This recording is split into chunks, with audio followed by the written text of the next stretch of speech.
Hi guys, Liam here from Dad Music, and this is chapter 7.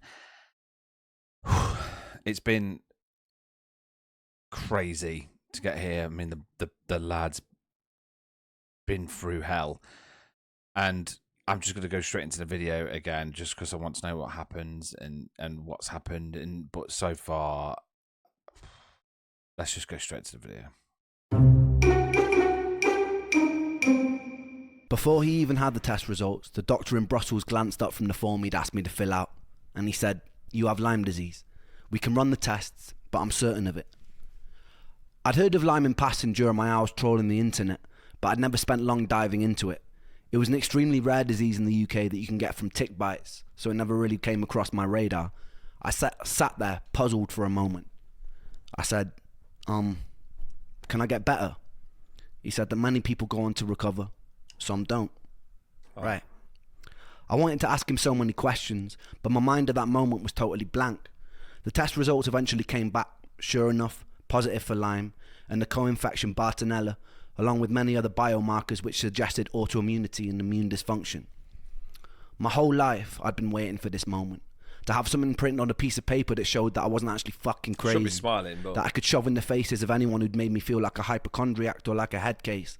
But when the moment finally came, I felt numb. It was hard to rejoice. I had the lingering PTSD from the psychotic meltdown the year before, which made it pretty hard to break into the realms of happiness. Instead, I did what I always do. I got home, and I took to the internet, and I researched the best ways to escape. The summer that I got sick, I spent 2 weeks camping in a small festival in Dorset. One night, me and friends decided to climb a nearby hill to build a bonfire in the woods. On the way there, the fields were full of long grass and deer. 3 people, all my age, who all attended that festival came down with ME or fibromyalgia-like symptoms over the course of the next year. One was a friend of the family who was shut in a dark room for years because the light would be too intense for him. Before that festival, he was bursting with life, a successful capoeira dancer, reduced to a zombie. Lyme disease seemed to be as much of a medical labyrinth as ME was. On one side, there was a whole host of specialists who believed Lyme bacteria becomes chronic, evades the immune system response, can sometimes evade testing, and leads to debilitating symptoms unless treated with a long course of antibiotics. On the other side were doctors who claimed that Lyme can't persist. It's easily treatable with a 2-week course of doxycycline, and further symptoms following that must be due to an autoimmune response triggered by the Lyme, or perhaps an unrelated, undiscovered cause. I educated myself as best I could on all theories, trawling through research papers on PubMed, conversing people in support groups, often contacting leading Lyme scientists via email or phone to ask them questions. Lyme disease is caused by Borrelia, a spirochete bacteria that causes symptoms like extreme fatigue, confusion, joint pain, heart problems, digestive issues, anxiety, depression, and in extreme cases, hallucinations. So everything was adding up. I fell down internet rabbit holes of learning how Borrelia produces outer membrane vesicles, which contain outer surface proteins which can modulate your entire immune response, essentially dampening it for its own survival. It was a truly insidious pathogen, a smart one out of a twisted horror sci-fi. There would be online groups claiming it was created in a lab in Plum Island off America and weaponized. Due to the widespread suffering it seemed to cause, and given how hard it was to treat, it was easy to see how people gravitated towards these sorts of superstitions and speculations. The main thing that made my head swim was the sheer number of treatment options, in part a byproduct of the cognitive dissonance in the medical industry at the time. There were countless antibiotic protocols, herbal protocols, immune system modulating protocols, wackier ones where people would be stinging themselves with bees or swallowing certain helminth parasites to modulate their immune systems.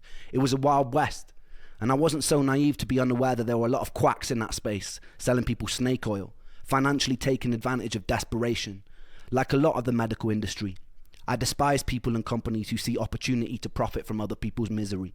If you're watching this video, and you're one of those people, I would highly consider switching your role in the world and being on the right side. Yeah. One common factor a lot of these protocols seem to share was you would certainly get a lot worse before you got any better. There was something called the Jarisch-Herxheimer reaction. As you kill off the pathogens in your system, they release biotoxins in your body which are eventually cleared out by your kidneys and liver. These can cause systemic inflammation, additional fatigue, brain fog, mood swings, pain, flu-like feelings. I was no stranger to these things already, but when they got even worse, it was a mental battle.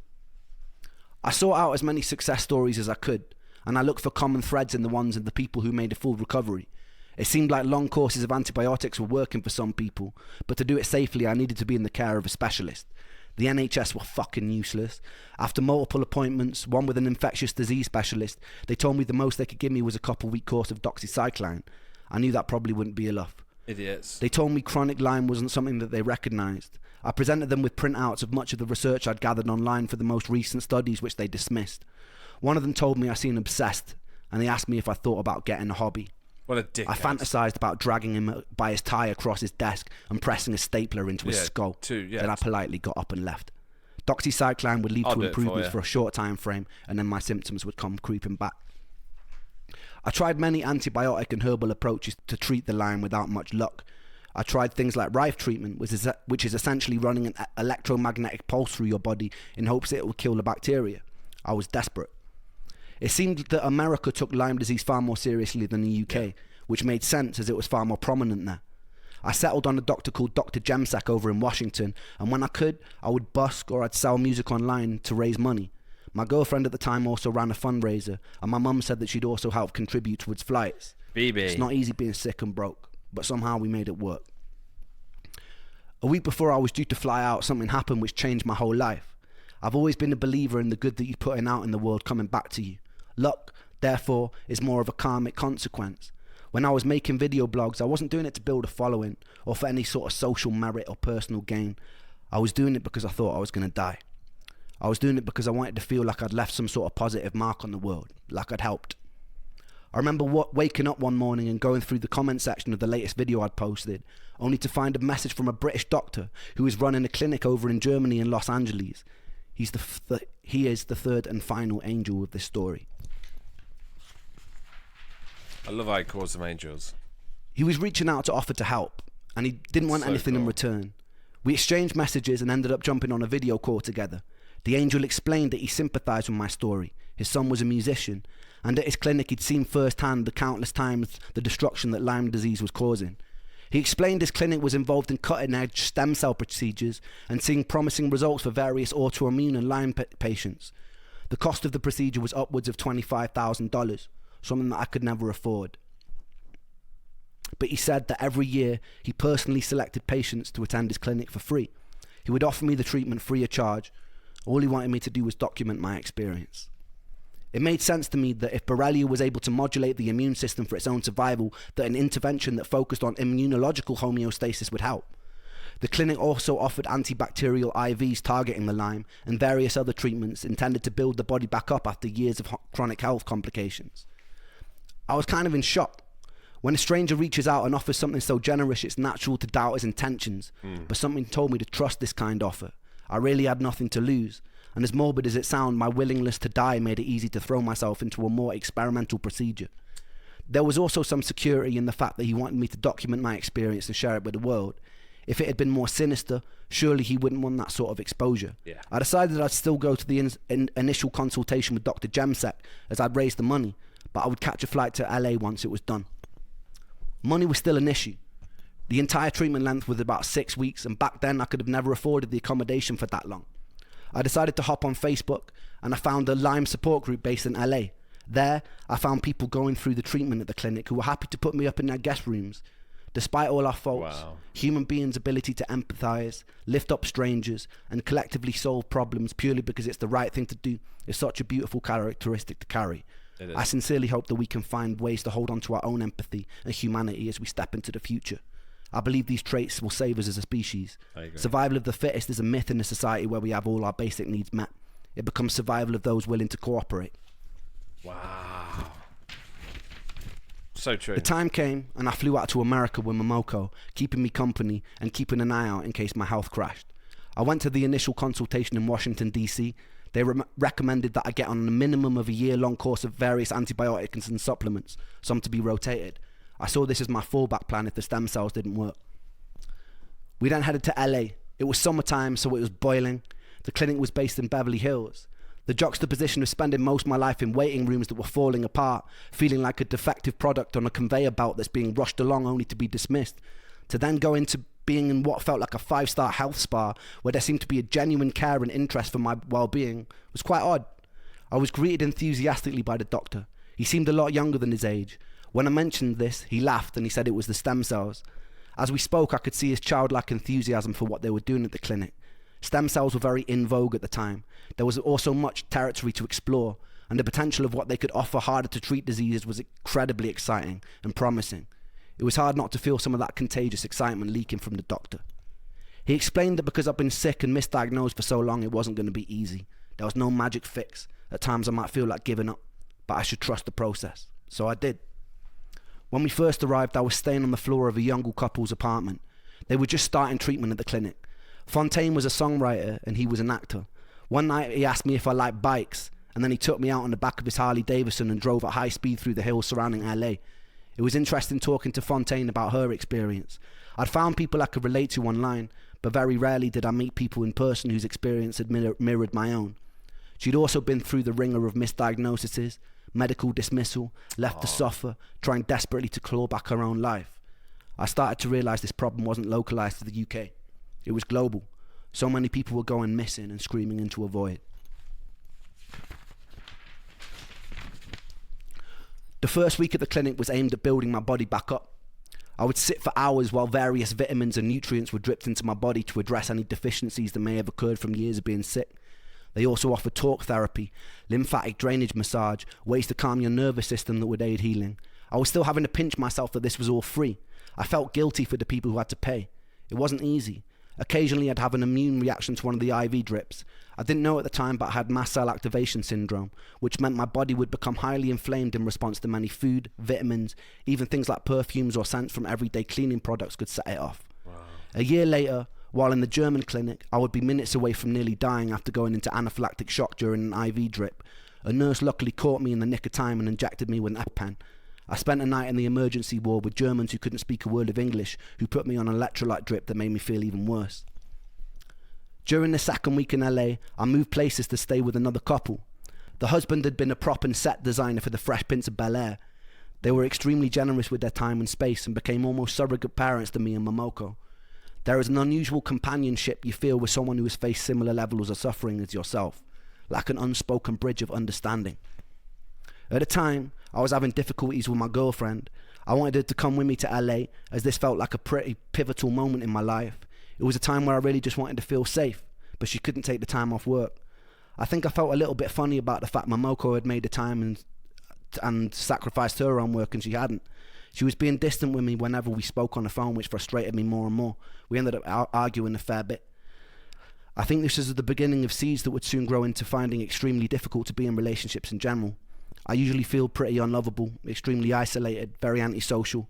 I felt alienated, often bitter that most people go through their lives not knowing what it's like to hurt every day, that they didn't appreciate the freedom their bodies allowed them as they should. To be alive and to not hurt is a blessing. To be alive and not hurt is all I want. The day of the stem cell transplant finally arrived, and I was nervous, as you would be getting a giant fucking metal rod shoved into your skin. The doctors offered me an anti-anxiety med, and I was never one to turn down free drugs. With autologous stem cell transplant, they take cells from your own fat, centrifuge them, and then do some magic science shit and then feed them back to you in an IV. To acquire these cells, they have to do liposuction. The issue was I was already skinnier than a shadow on a cloudy day. They would usually take the fat from the stomach, but as I had virtually no body fat, they had to go in through the back near my coccyx. They spent about 20 minutes sawing away at your insides and separating your muscle from fat. Then they inject you with a liquid that breaks it down and they suck it back out. Fresh for the stem cell harvest. There's a video of me drugged up and laughing as a needle as big as my forearm gets rammed into my back. Oh.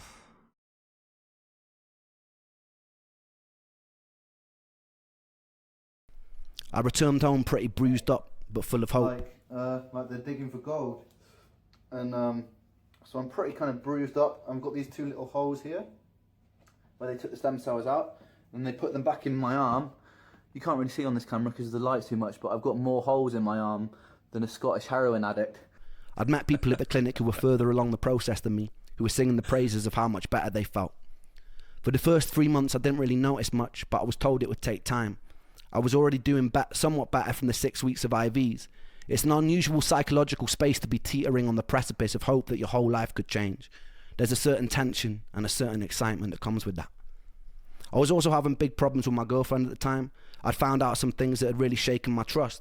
In retrospect, I should have just walked away then and there, but I held on because part of me blamed myself. In my sickness, I held people at a distance, so I felt like I deserved negative things. We would fight a lot. The health problems added a whole new dimension to something that would be hard for any couple. I couldn't trust that she loved me as much as she said she did because of certain things that I found out.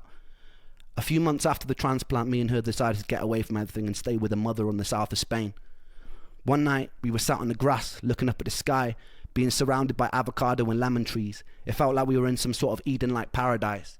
She asked me to marry her. It was her way of proving that she loved me and would always love me. And I said yes, but I meant no. Even when we went to pick out rings, I just felt scared. I lost the ability to trust love. I don't fully blame her for that. She was an awesome person trying to navigate a complicated situation. I blame my sickness. My sickness was an inseparable from me, and so I blame myself. After about a month of being home, she sat down with me one day and told me she decided to move to Australia for a year. She told me it wouldn't change anything between us. I had my doubts. Despite the additional stress in my life, something amazing was happening. About 4 months after the stem cell transplant, I noticed the desire to leave the house. I noticed more colour in my skin. I joined a gym that was a 3-minute walk from my house. I started working out for the first time in years. Music started pouring back into my life. I was singing more. I was producing more. And this was all leading up to my favourite chapter so far.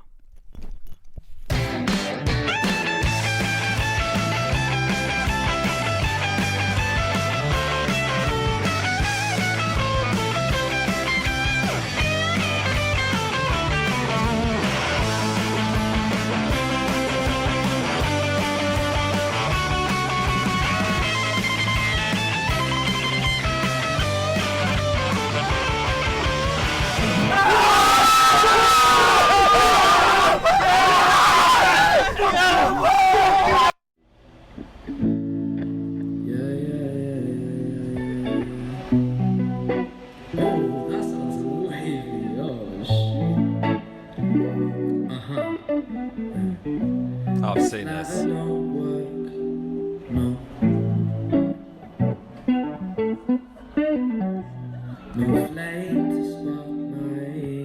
It's a great song.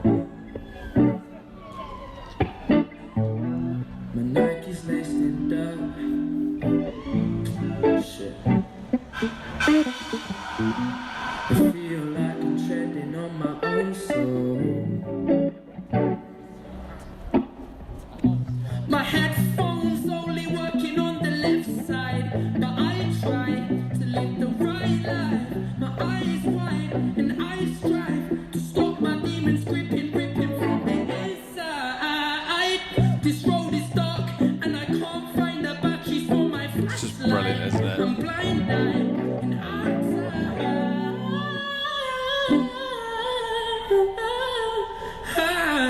Ren, go.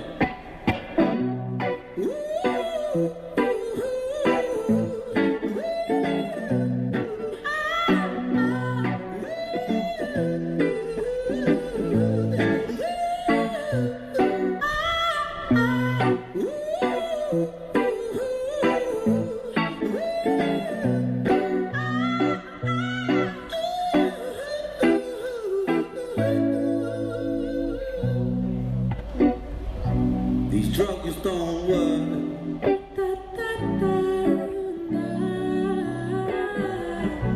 The pain, it takes control. Blood-stained shirt.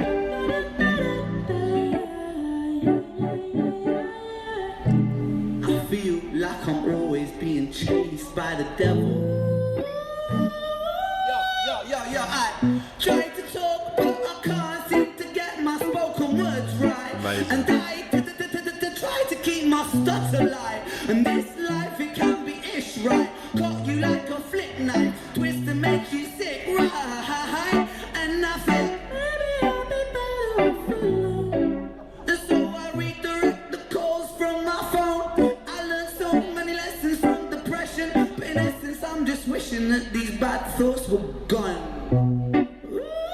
Just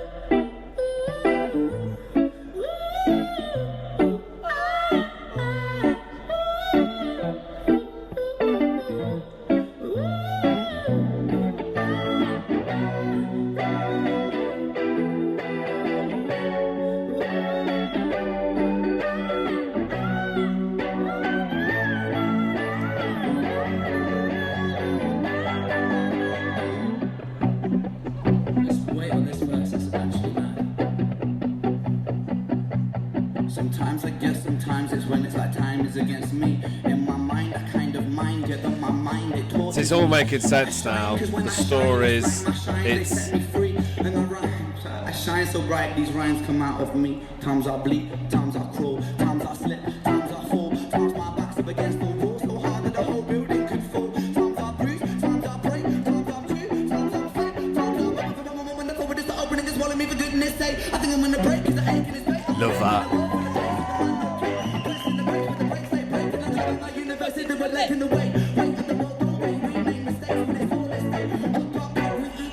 Sometimes no time for double taste, but that's just the way life goes sometimes. But I don't want to end up in the gutter being bad, but my trouble face down in the puddle where the sun don't shine. I'm coming on the back on the track and the top and there's no peace. Like I never listen, I'm packing and I'm praying. Oh Lord, take this pain away.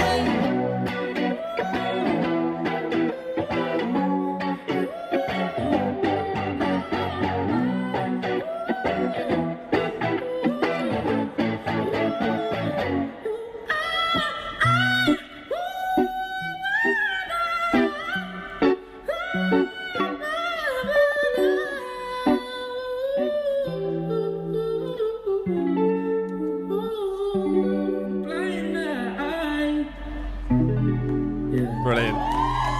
Thank you so much. I've not heard that version. That's so good. Okay, so that's a song that me and Ren wrote. If you want to follow us on Instagram, it's Ren Makes Music, that's REN Makes Music. I am Sam Tompkins UK, that's Sam TOMPKINS UK. This next song is called Same Old Situation. We wrote this not so long ago. Ren Makes Music, that's it. What a great way to end the chapter. It's so nice to. It's like I was just trying to say in a video. Then I had to stop myself talking about it, but it's all making sense now. It all connects his videos. I'm loving these chapters. I'm not going to say too much because chapter 8's coming up, and I'm sure I've got loads to say at the end. But it's just all making sense. It's all clicking in, and it's like turning out to be one of the nicest stories I've heard in a long time, if not the best story I've heard. And it's all in front of me, and it's just a journey that I'm allowed to sit and experience, and it's just awesome. So yeah, I'm just going to go straight to chapter 8. So if you've not watched any other chapters, go back and watch them. We're going into chapter 8.